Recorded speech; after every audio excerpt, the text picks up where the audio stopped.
당은 인제 후보 선출을 위한 실무 작업부터 착수를 할 거고요. 네. 그 후보 선출 과정을 엄정하게 관리하기 위한 준비를 할 겁니다. 인제 지도부는 그런 역할을 할 텐데 방금 전에 권성동 원내대표도 말씀하신 것을 소개하셨지만 이제는 이기는 데 집중하는 당이 음. 된다. 제가 탄핵이 결정이 되면 바뀔 거라고 말씀을 드렸잖아요. 네. 네. 그래서 그전에는 뭐 여론조사든 뭐든 큰 의미가 없다 음. 말씀을 드렸는데 원내 지도부인 권성동 원내대표가 지금 이 순간 이 말씀을 하셨다는 것은 그 자체로 의미가 있죠. 음. 당도 똑같은 생각을 하고 있고 그렇다면 국회의원분들부터 해서 당의 중추적인 역할을 하시는 분들도 이제는 시선을 그리로 돌릴 수밖에 없다. 음. 그런 상황을 우리가 인식을 하고 네. 남은 60 일을 어떻게 써야 할지를 인제 고민하는 시간이 됐다고 봅니다. 음. 그 민주당에서도 지금 입장이 나왔는데 민주당에서는 뭐 이미 사실 뭐 후보가 정해져 있는 상황이기 때문에 뭐 "대선 체제로 전환하겠다."라고 하지만 뭐 다 알고 있는 상황이고 이재명 대표는 대표직을 사퇴할 것이라고 밝혔네요. 뭐 해야죠. 네. 예. 예. "이젠 진짜 시작이다."라는 것 지금 같아요. 우리가 뭐 민주당 얘기할 이유도 없어요. 저 음음. 사람들은 벌써 거의 다 된 것처럼 행동할 겁니다.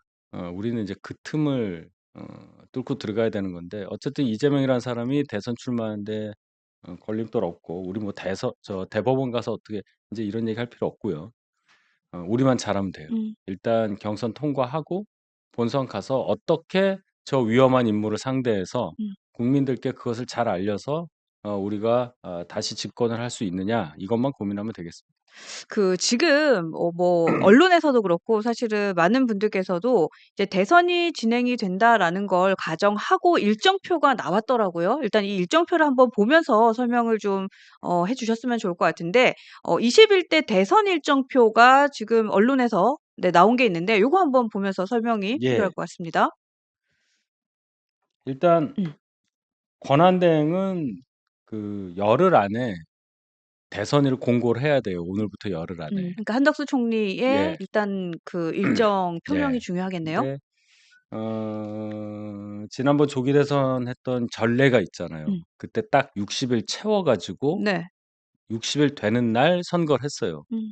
5월 9 일에 했죠. 3월 10날 결정이 나왔고 그래서 항상 선거는 수요일인데 그땐 화요일 날 했습니다. 음. 예. 요번에도 아마 그럴 가능성이 높아요. 아 그래요? 예. 음. 그래서 그렇게 딱 쭉 당겨 보면은 6월 3 일입니다.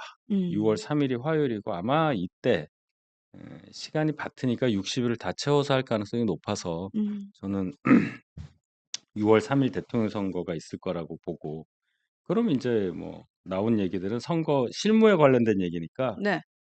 요 얘기는 뭐 본선 얘기니까 음음. 뭐 큰 의미가 없는 것 같고 당이 그럼 어떻게 할 거냐. 네. 당이 그 후보 지난번에는 음. 금요일이죠, 오늘이? 네. 월요일 날부터 후보 등록을 받았어요. 음. 그래서 월요일 날 후보 등록을 받고 3, 4, 5일 뭐 한 사흘 정도 받았을 겁니다. 네. 그리고 목요일 날 쉬고 금요일 날 3, 4, 5, 6, 7 금요일 날 비전데이라는 걸 해요. 음. 그러니까 인제 파워포인트 해서 PT 네. 그 작업을 하는데 일단 후보 등록을 받아 보면 몇 분이 나온지를 알 테니 음. 이제 스케줄이 좀 나올 텐데 그때는 9 분, 그러니까 9 분이 지난번 나왔어요. 네. 그래서 한번 PT 하고 나서 토요일에 1차 컷오프를 해요. 음. 그래서 6 으로 줄었어요. 네. 그리고 그다음 날 일요일 날 팟캐스트 토론회 한 번 더 했어요. 음. 그리고 월요일에 컷오프를 또 해요. 음. 그래서 4 명으로 줄여요. 그러니까 음. 일 주일 안에 본선 가기 위한 맨 마지막 단계 4 명까지 줄여요. 네. 그리고 이 4 분으로 2 주를 돌려서 음. 토론회 6번 정도 하고 뭐 이러면서 결국 마지막에 어 탄핵 선고 날로부터 딱 3 주일 되는 날 후보가 선출이 되는 과정을 음. 겪었거든요. 음. 그러면 이번에도 네. 그렇게 될 가능성이 높겠죠. 그 지금 저희가 이제 가안으로 확인이 되는 그 일정이 있더라고요. 고거 감독님 좀 띄워 봐 주시겠어요? 그러니까 이게 뭐 공식적인 일정은 아닌데 지금 지난번 탄핵 그냥 일정 갖다 붙인 이후에 거예요. 네 좀 똑같아요. 예. 비슷하게 이렇게 적어 놓은 것 예. 같아요. 근데 어쨌든 지금 오늘 결정이 났기 때문에 다음 주 월요일부터는 후보 등록은 확실히 할 것 같고 이제 그러면 말씀하신 대로 몇 명의 후보가 이제 경선에 뛰어들지 네 최종 후보가 나올 것 같은데 일단 요 지점에서 하나 여쭤보면 지금 좀 현실적으로는 몇 분 정도 보세요? 그 국민의힘 내부나 혹은 뭐 당 외에서 보는 지금 시각은 현실적으로는 몇 분 정도 되겠다. 10 명은 넘지 않을까. 아 10명 이상이 진짜 나올까요? 예. 음음. 예. 근데 의미가 없어요. 4 음. 명이 누가 될까가 중요한 거지 뭐 자치단체장들 뭐 도지사나 광역시장 이런 분들 나올 수밖에 없는 게 음. 당장 내년 6 월에 지방선거가 있는데 그분들의 인제 당선 여부가 대통령이 파면이 됐기 때문에 이제 흔들리니까 몸집을 좀 크게 하기 위해서라도 음.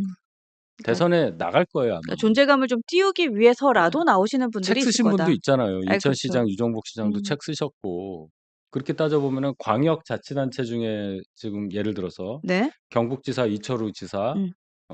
유정복 인천시장, 김태흠 충남지사, 그다음 또 김영환 충북지사 이분들은 아마 나오실 가능성이 커요. 박형준 부산시장도 얘기가 있고. 음. 그다음에 인제 뭐 홍준표, 오세훈 두 분 당연히 나오고 그럼 그것만 해도 7 명입니다. 음. 그다음에 인제 김문수 장관, 한동훈 대표 9, 네. 그다음에 안철수, 유승민 와 그래도 11, 진짜 11 구나. 그다음 황교안 음. 뭐 이런 분들 음. 10 넘어요 제가 볼 때. 그러네요. 예.